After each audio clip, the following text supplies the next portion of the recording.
After 2 weeks of multiple health screens and asking everyone to quarantine, I surprised my closest inner circle with a trip to a private racetrack where we could pretend things were normal just for a brief moment in time. And then Taka Nakagami fell on the first lap. Welcome back to Motorsport 101.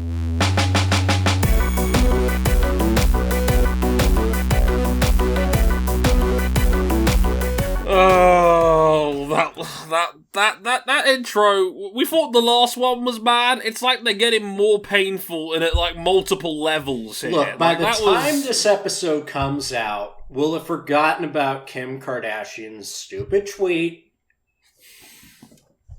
And then it'll be cool again.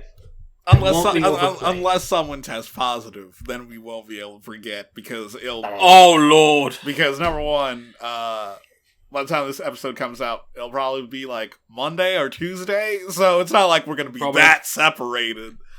Oh, yeah. And also, we don't have Valentino Rossi again this weekend. Yeah, that was also true. And the funny and the most terrifying thing about this is that if that actually happened, like Kim Kardashian's family testing positive, would be like wouldn't even crack the top 50 for stupid things to come out of 2020. It's a hot year this year, folks. It's a hot year. Hi guys, I'm Dre Harrison, by the way. Welcome to episode 276 of Motorsport 101. It's the third episode we've all recorded tonight. We're all tired. We're all hangry, and we want to get through some MotoGP stuff, and we're talking about the second Grand Prix at Aragon, the Teruel Grand Prix. You're getting into the business end of the MotoGP season already. This is, the fourth to last race before we get into it, and the title battle took yet another dramatic turn. Because, wait, that's Taka Nakagami's music. Oh, wait, Taka Nakagami's crashed. God damn it. It was a dramatic one, to say the least, and it made us sad. And it woke King up, apparently, when it happened for real on Sunday morning when he was tuning up for the MotoGP race. It was an interesting time, to say the least. But with me is RJ O'Connell again. Hello, RJ. Hello, filling in for an absent Cam Buckley, who is, I guess, continuing to celebrate with hamburgers, more victory cigars. I know, but thank goodness you got me at least. Isn't that right, King? Yeah. Oh, Lord. Just glad to be here. At least that scare last week about KTM going back to normal KTM was just for that weekend. That's good. It was a one-off. It was a one-off, as we'll get to in the race itself. Thankfully, it was just a hiatus, you know. Look, someone tell King there isn't a drop round this year, but but we'll take it. We'll take it. We'll get into all of the action in MotoGP. As Franky said, relax again. As just our second repeat winner of the entire season. We're 11 races in now. And this is only the second time this year we've had a repeat winner, which is crazy. The streak is over, but we got some drama with Franky up the front again. We'll also get into the jumbled up order of the midfield once again, a possible title ender for Juan Andrea Dovizioso. And we'll talk about the junior classes as well, Moto 2 and Moto 3, as Sam Lowes has taken off and decided to turn his screw for the title challenge between him and Bastianini. And we'll also talk about Moto 3, as João Macia went back-to-back on that one as well. All sorts of carnage there. It's a Moto 3 race, what do you expect? It's all sorts of drama there, but we'll get into all of that in this speed round edition of Motorsport 101. But basically, you can find us real quick in the interim. We're on youtube.com/Motorsport 101 if you're watching us right now. Hi! If you're not, find us on there, youtube.com/Motorsport 101. Feel free to subscribe for full-length editions of the podcast on video, as you do. We're on facebook.com/Motorsport 101. We're on Twitter. Our handles are on the screen if you're watching us on YouTube right now. If not, they're in the link down below, as well as at Harrison101HD, at RJ O'Connell, and at Ryan Eric King. Cam is not with us right now. He's recovering from all the Hennessy. From the last 2 episodes. It was a rough time. On top of that, if you'd really like us to get back us financially on Patreon. Patreon.com/Motorsport101. $5 gets you early access to all of the audio versions of the show. We upgrade to $10 for the video version, and the Supporters Club of our Discord server where you can listen to these episodes live as they're being recorded. We've actually got a bigger attendance for this episode than we had for the last one. I don't know how that works at 10 p.m. at night in the UK, but here we are. Doesn't make any sense, but we're here for it. Now, thanks for tuning in, everybody.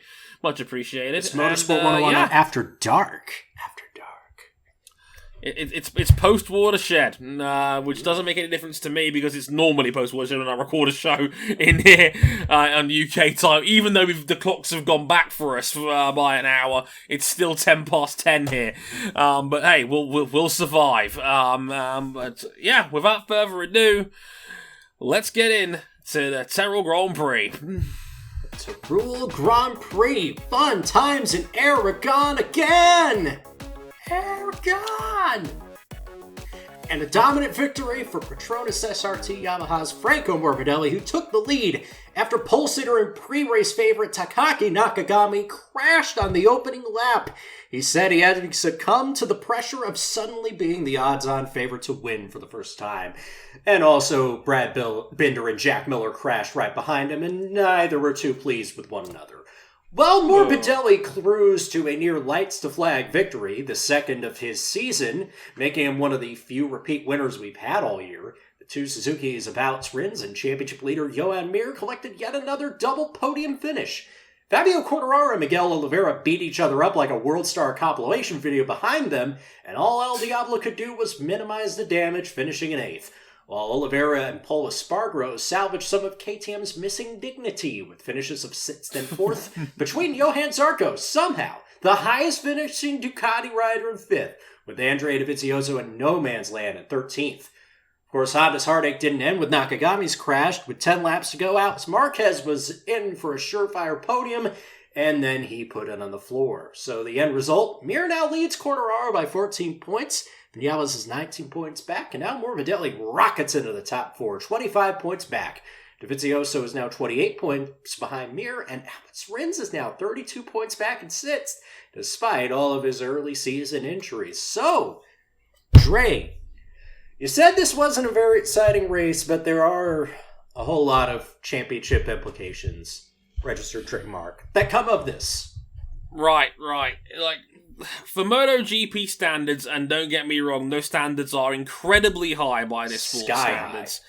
This one was a bit tame, unfortunately. Yeah. And it's the nature of double headers. I think that's been a bit of the pattern this year with double headers at the same race. The amount of data these teams get with the amount of running they've gotten, everybody's that little bit quicker. Everybody finds a little bit more in terms of margin.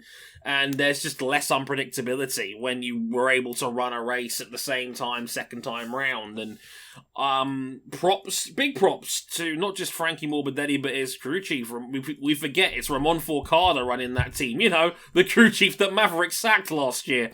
That was able to find the extra pace that seemingly SRT was lacking, because Franky dominated this race, led by turn 2, and won pretty much lights to flag, while Fabio slipped down the order and couldn't find anything on the feel of the bike, and that's been the running theme of Fabio since apparently he got to Aragon. But the crazy observation, despite the streak being over and Franky Morbidelli winning his second Grand Prix of the year, SRT Yamaha has won 5 out of the 11 Grand Prix this season. And yet neither of them lead the championship.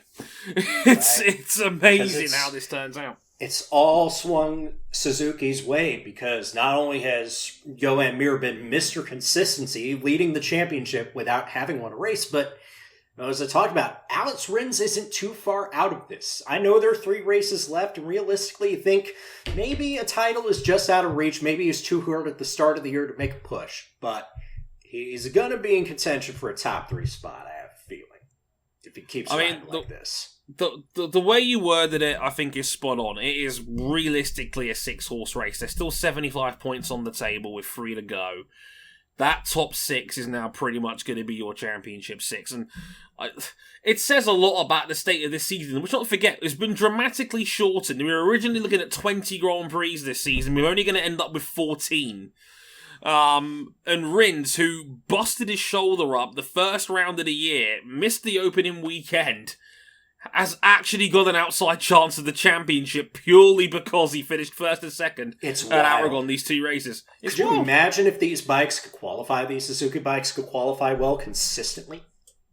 It'd be over. Well, that's the thing. Cancel Rins was on the front row. Well, there is something there, because Rins qualified on the front row. It was Mir that qualified down in 13th place. And Mir is now so consistent, he can go from 13th to 3rd, and we don't even blink an eyelid anymore. We just expect it from Mir. At this point, it's like, oh, look, there's Mir coming through again, second half of the race. There he is. And there's Mir on the podium again. There you go. Good points. And the championship looking solid. And now he's 14 points clear with 3 to go. And we said back at Misano that Mir looked like he was going to be a problem, and he is that problem now. He is the most consistent man in the field, and we've got the highly technical Valencia coming up next, and it could go both ways for me really personally, because like Valencia is a track where you tend to win lights to flag. Yes. There's not a lot of overtaking. It's a very hard track to pass on. There's a lot of one-line corners. There's not an awful lot of heavy braking zones where you can really do a number on somebody. So, whoever qualifies at the front has got a really good chance of winning the race. And Suzuki have not been the best qualifiers this year. Absolutely not. It kind of throws it back in Fabio's favour, at least in my opinion. If they can get the setup right in Valencia, Fabio could. Maybe Maverick as well, who again is still deep in that championship 6. Maverick's not entirely out of this either. Yeah, like I said, Yamaha's won 6 of 11. They've got the bike that's got them, I'd argue, the biggest potential winning formula. They've won over half the Grand Prix this season, and yet no one's been able to put a consistent patch together for them on that same brand, and that's been the concern for me going forward and whatnot. So I think it's hard to say. I mean, it's never been this unpredictable before. We're 3 races out, and I still have no idea who's going to win this championship. It's gonna go like Toby Moody said after the opening round, after Marquez hurt himself. He said he thinks this championship will go down to the final race and the final lap, and he might be right. Yeah, I think he's got a very real possibility of being right here. Love to see it. I know you would too, King.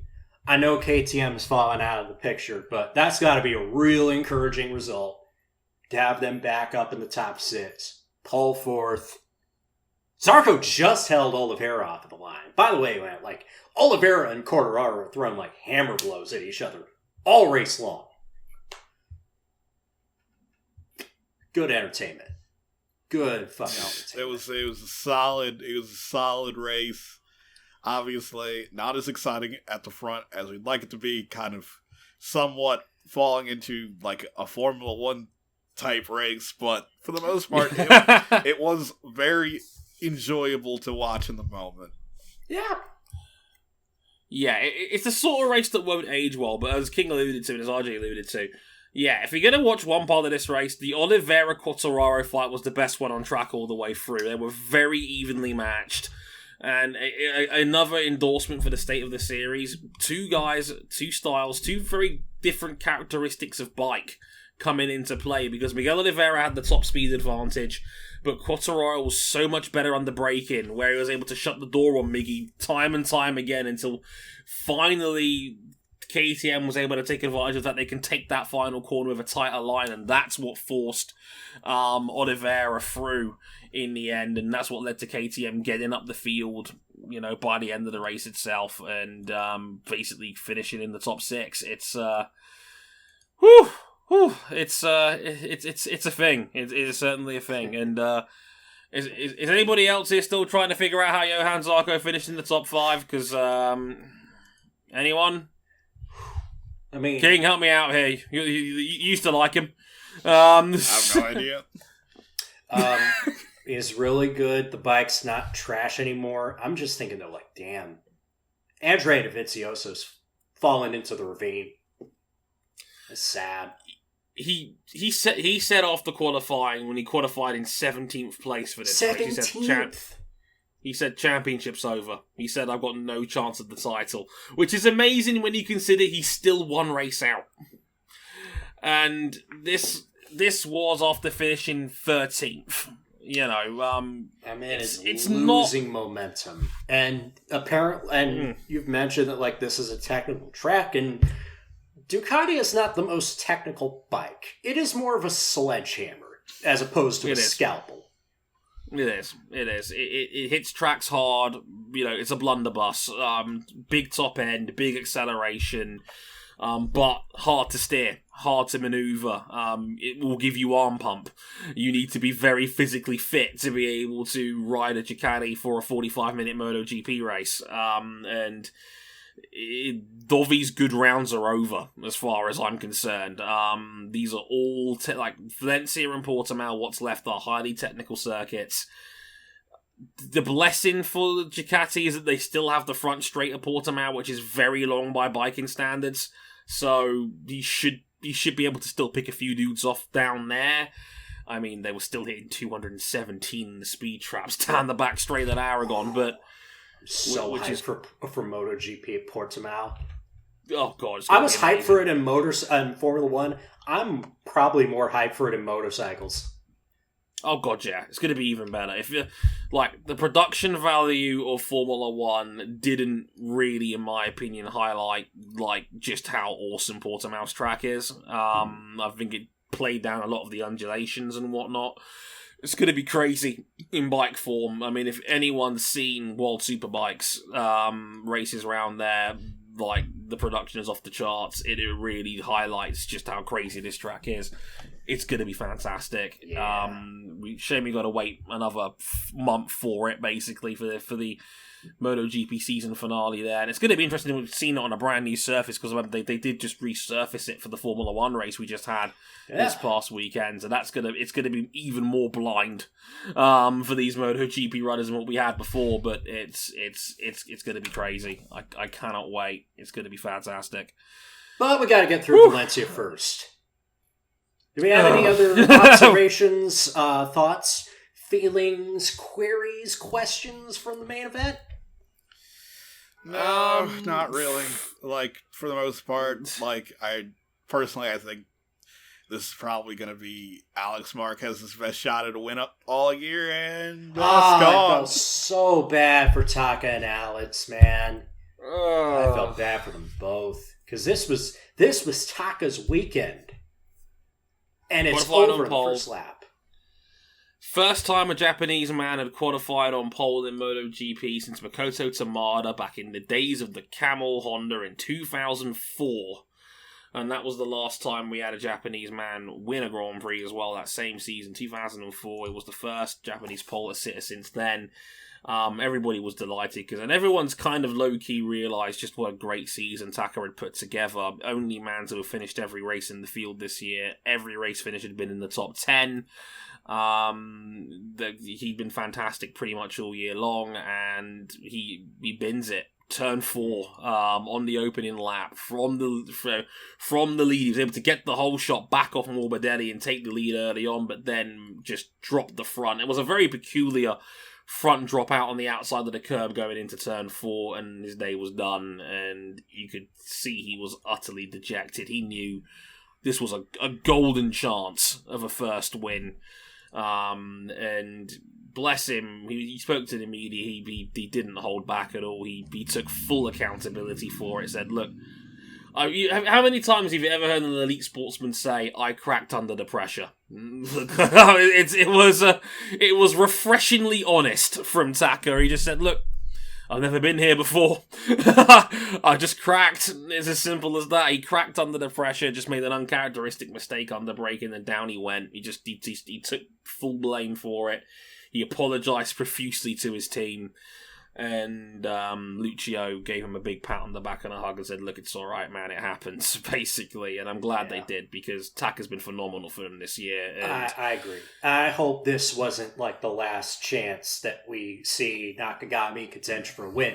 Although, with the improvements that Honda have made to their bikes in recent races, I feel more optimistic for him and Alex Marquez. Yeah, it feels like in the long term, a year without Marc Marquez might be good for Honda. Wow. Because it forces them to actually develop their bike in a way that the bike is good. Right. Exactly. There's some, like, maybe, that's probably the blessing in disguise in this situation, because look what it's done. It's made Taka competitive pretty much all year long. You know, Alex Marquez, it's taken them a little bit of time to get used to it, but, you know, he's had the last 3 races now where he's been in the top 5 and challenging for the win on multiple occasions. There's some hope in the Honda camp, which is something that you would never have thought of back in March when Marquez was on an operating table. The big Marquez, the older brother. Now we're seeing his younger brother challenge for wins. This was what we were all kind of hoping for here, and it's happened at last. But the Honda is definitely taking a step in the right direction. Even if Alex might have regressed a little bit back to the mean, because that was an unfortunate crash at turn 2. And we talked about it on last week's show, how it was the running pattern of the Moto2 races where we just had two big incidents at turn 2, just tucking the front on the bump at turn 2 and down he goes, and that's exactly what happened with Alex Marquez. Very similar to the Binder incident as well, with Binder and Jack Miller as well at turn 2, just stood the bike up and just another guy there. It was one of those things, but unfortunate, but thankfully, no harm done, and hopefully just pride dented a little bit more than anything else, hopefully. A shame, but that pretty much takes most of the bite out of the MotoGP action. We'll get into the other lightweight classes a little bit. We'll go, this is going to be a bit of a speed round, because there really wasn't anything to report from Moto2. Not even in Moto3? Look, Moto3 was just like last week's Moto3 race. Absolute carnage. Go out of your way to watch it. We will never be able to do it justice, even in highlight form. And if you're in the UK or use a VPN, like MotoGP's Twitter account on BT Sport, actually no, take that back. The actual MotoGP account did put the final lap and a half up on its Twitter for free. So if you haven't seen it, go out of your way to see it. There's no excuse. It's on there for nothing. Cheers, Lewis. Much appreciated. Good work. Able to negotiate getting 3.5 minutes of the race for free on Twitter, but we stand. That was a great one. But yeah, in Moto2, very, very comfortable win for Sam Lowes in the end. Just took the lead. Slow is fast. We were making all these jokes about how his name would look on the new graphics, about how it would look like the word slow, because we didn't think Lowes would be all that competitive, and he has absolutely destroyed the field in Aragon and is looking like he's the favourite for the championship now. Do you know how weird this is? Three wins in he a won row? this race by 8.5 seconds. 8.5.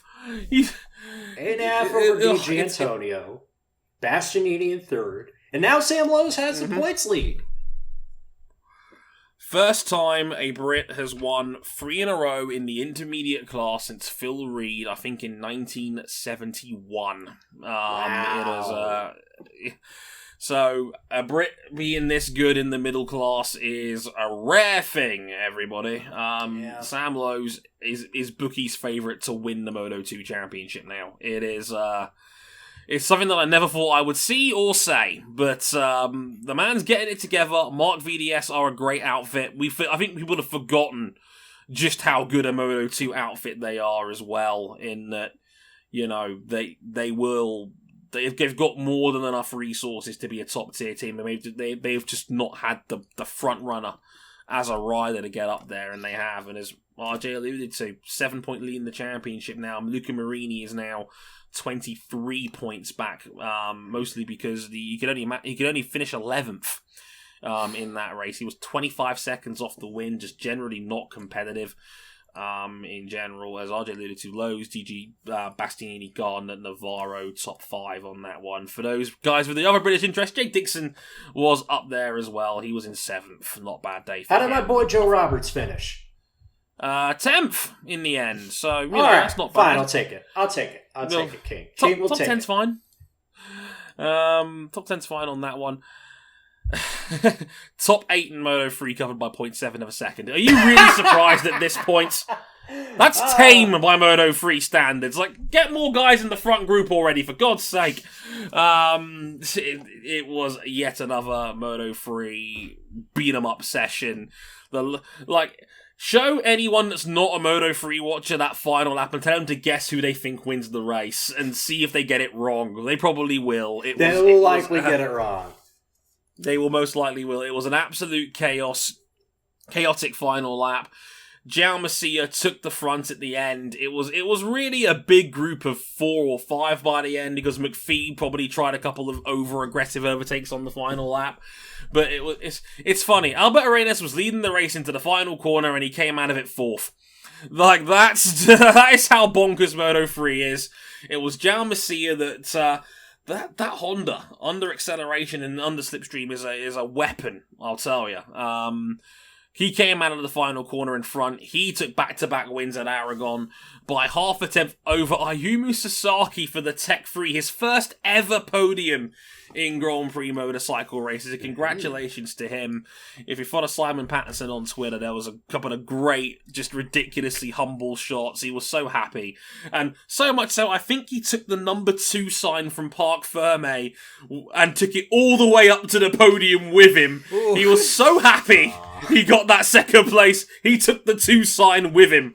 It was like Sebastian Vettel in Canada all over again. It was like, this is my podium. I'm taking this with me. Basically, it was lovely. So he was second ahead of Kaito Toba in 3rd. Albert Arenas, as mentioned, the championship leader 4th. Celestino Vietti 5th. McPhee, the other main title contender, in 6th. Iagura was able to salvage 9th.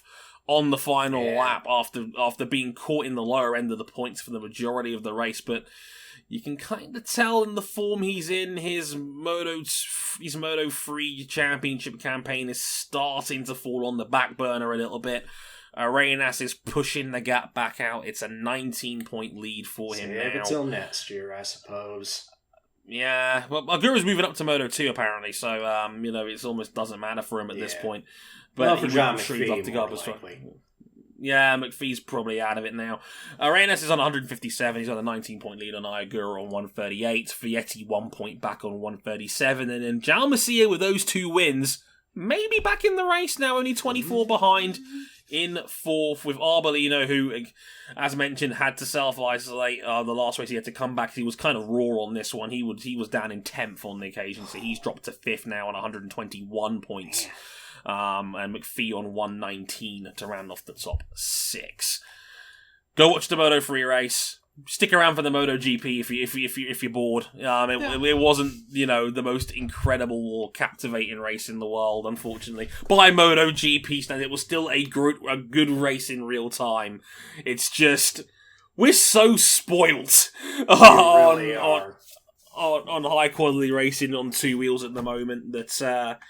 It's almost we get like the first Aragon round, we get the Styrian Grand Prix, we get bangers like this all season.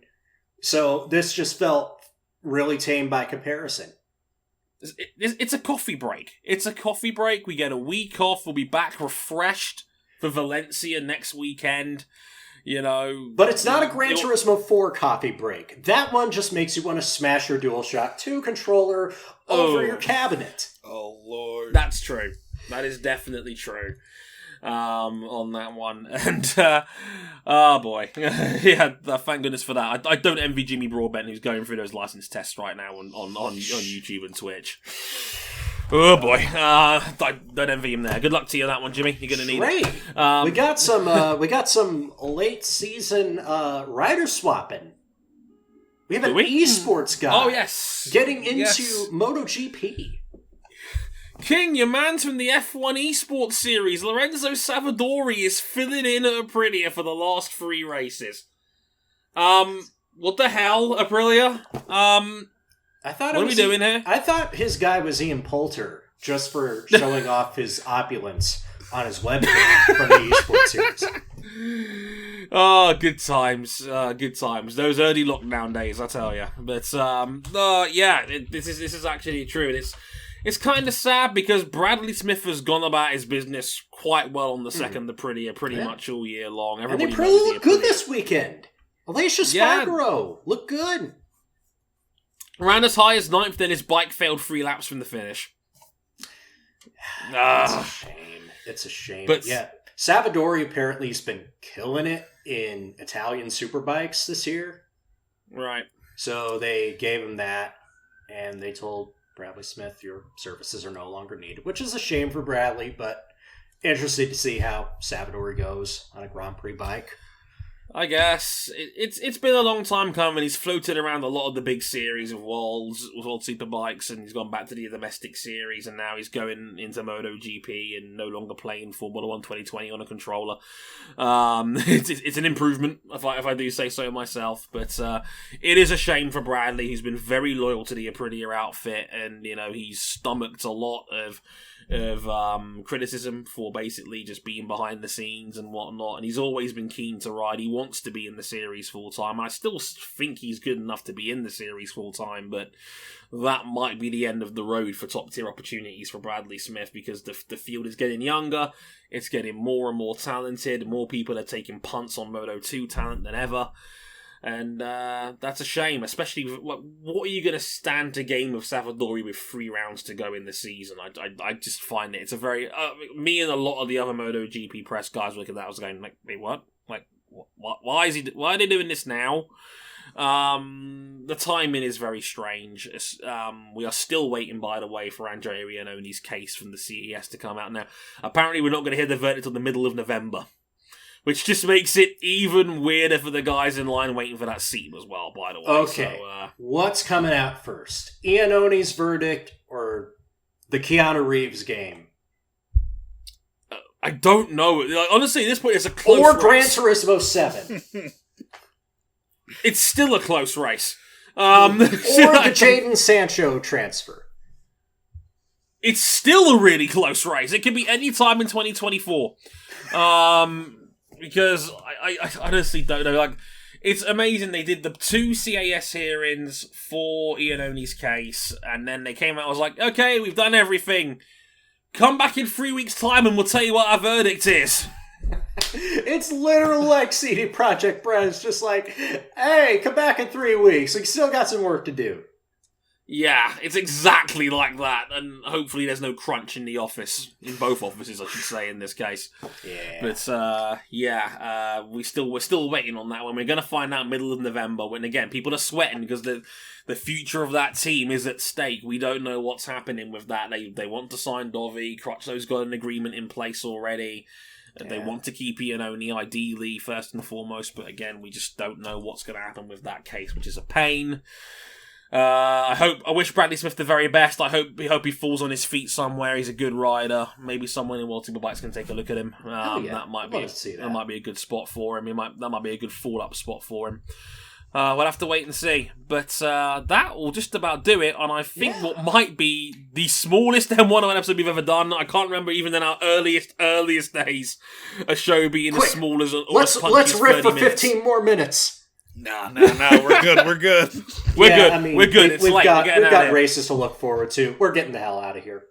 Tell us where to find us. We can find us at youtube.com/motorsport101, facebook.com/motorsport101. We're on Twitter at motorsport_101. Our handles are on screen. We're on Instagram at motorsport101pod. And of course, you can back us financially on Patreon, patreon.com/motorsport101. $5 gets you early access to all the audio versions of the shows, $10 for the video versions, as well as a supporters club entry to this Discord server where you can listen to these shows live as they're being recorded, thanks to everyone that's tuned in. We've been going since 6 p.m. British Standard Time right now. It is now 10:40, so we've been here for nearly 5 hours already in total. So thanks to everyone that's tuned in and listened in. It's been a slog, but hopefully you like your podcast condensed and punchy this time round, even though we still went 40 to 50 minutes on all of them. But hey, who cares? More content. What's not to love? Sorry, King in the editing booth there. Bad luck. But until next time, I've been Drake Harrison, David RJ O'Connell, and Ryan Eric King. We'll be back next week to talk about, we got Formula 1 at Imola, I said, next weekend. That'll be fun. Hopefully. Please be good, Imola. Please. I love you. I love you as a track. Please be good. It probably won't be. We'll have to wait and see. Like, maybe it rains or something. I don't know. That could be fun, I suppose. Who knows? But until then, like I said, I've been Dre, that's been RJ, that's been King. Thank you very much for listening and watching. We'll catch you guys next time. Sayonara. Later, y'all. Bye.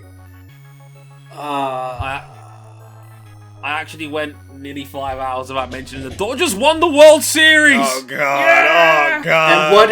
And what did it cost you? Everything. Nothing. 2 weeks in a 2-star hotel under quarantine. You're lucky Cam isn't here right now.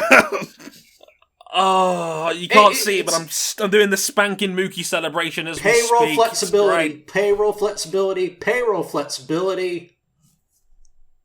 Also, I love the irony of everybody ripping on Kevin Cash right now while the Dodgers win, taking moves out of the Kevin Cash playbook with their bullpen.